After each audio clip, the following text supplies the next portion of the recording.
السلام علیکم ورحمۃ اللہ تعالی وبرکاتہ۔ ناظرین، امید کرتا ہوں آپ سب بخیر ہوں گے۔ انشاءاللہ العزیز آج ہم درود شریف کے حوالے سے گفتگو کریں گے۔ اعوذ باللہ من الشیطان الرجیم، بسم اللہ الرحمن الرحیم۔ اللہ رب العزت کا ارشاد ہے، ان اللہ و ملائکتہ یصلون علی النبی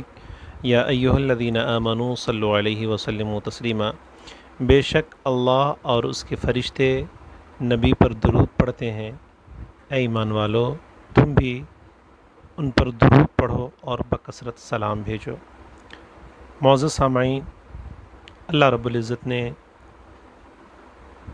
درود نبی پر بھیجنے کے معاملے میں فرشتوں پر خود کو مقدم رکھا ہے، یعنی پہلے اپنا ذکر کیا کہ بے شک اللہ، پھر اس کے فرشتوں کا ذکر کیا، پھر بندے مومن کو یعنی ایمان والوں کو درود پڑھنے کا حکم دیا۔ بے شمار فضائل بیان کیے گئے ہیں کتب احادیث میں درود شریف کے، اور خود حضور نے فرمایا کہ قیامت کے دن وہ بندہ مجھ سے سب سے زیادہ قریب ہوگا جو دنیا میں مجھ پر سب سے زیادہ درود پڑھتا ہے۔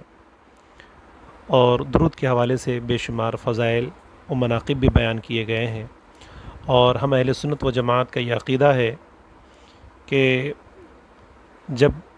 کسی بلا کا سامنا ہو، کسی پریشانی کا سامنا ہو، یا کوئی حاجت درپیش آ جائے تو درود شریف کا وظیفہ کیا جائے تو اللہ رب العزت درود شریف کے وظیفے کے صدقے بلاؤں کو ٹال دیتا ہے اور حاجتیں پوری فرما دیتا ہے۔ تو عام طور پر اور خاص کر اہل سنت و جماعت کا یہ بھی عقیدہ ہے کہ حضور علیہ الصلاۃ والتسلیم کی پیدائش اسلامی ہجری کیلنڈر کے اعتبار سے 12 ربیع الاول شریف کو ہے، اور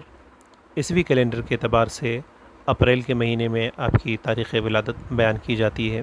جیسا کہ سیرت مصطفیٰ میں بھی آپ کی جو حضرت علامہ عبد المصطفیٰ اعظمی علیہ الرحمہ کی لکھی ہوئی کتاب ہے، اس میں بھی 20 اپریل کی تاریخ درج ہے۔ تو اپریل کا مہینہ شروع ہونے کو ہے اور کل اپریل کی پہلی تاریخ ہوگی، تو ہم تمام اہل سنت و جماعت مل کر انشاءاللہ العزیز 2 اپریل سے لے کر 10 اپریل تک اپنے اپنے گھروں میں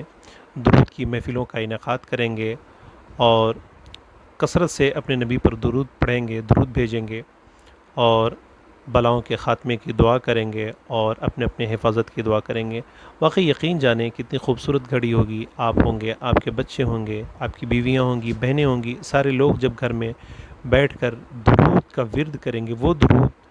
جو اللہ اپنے نبی پر بھیجتا ہے، فرشتے بھیجتے ہیں، اتنا مقدس وظیفہ آپ گھر میں کر رہے ہوں گے، تو بلا شبہ اللہ رب العزت اس درود کے صدقے میں کرونا وائرس کو دور کر دے گا،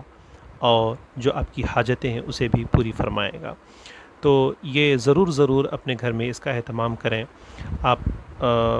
اگر بزرگان دین کی تاریخ پڑھیں، سیرت پڑھیں، تو آپ کو یہ معلوم ہوگا، احساس ہوگا کہ انہوں نے جو اتنے بڑے بڑے مراتب طے کیے، اس میں درود شریف کا خصوصی دخل رہا ہے۔ جب یہ کیا کم بڑی بات نہیں ہے کہ جب ساری دنیا اس مرض کا علاج کرنے سے قاصر ہے، تو ہم اپنے اہل سنت و جماعت کے عقیدے کے مطابق اپنے عقیدے پر جم کر حضور کی جانب لو لگا کر اپنے گناہوں کی مغفرت طلب کریں، اور ان کا وسیلہ لگا کر اللہ رب العزت کی بارگاہ میں ان بلاؤں سے بچنے کی اگر درخواست کریں، تو انشاءاللہ العزیز امید ہے کہ ہماری یہ درخواست ضرور قبول ہوگی اور ہم ان بلاؤں سے محفوظ رہ سکیں گے۔ بس انہی چند باتوں کے ساتھ اپنی گفتگو ختم کرتا ہوں۔ انشاءاللہ العزیز امید کرتا ہوں کہ آپ اپنے گھروں میں ایک ہفتے تک مسلسل 2 اپریل سے لے کر 10 اپریل تک درود کی محفلوں کا انعقاد کریں گے، اور اپنے حضور سے ٹوٹے ہوئے رشتے، کمزور پڑے رشتے کو مضبوط کریں گے، اور آپ اپنے اہل خانہ کو درود کی تلقین کریں گے۔ اللہ رب العزت آپ سب کو اس وبائی مرض سے بچائے، آپ کے اہل خانہ کی حفاظت فرمائے، اور اللہ رب العزت درود کی برکتوں سے ہم سب کی حاجتوں کو پوری فرمائے۔ السلام علیکم ورحمۃ اللہ۔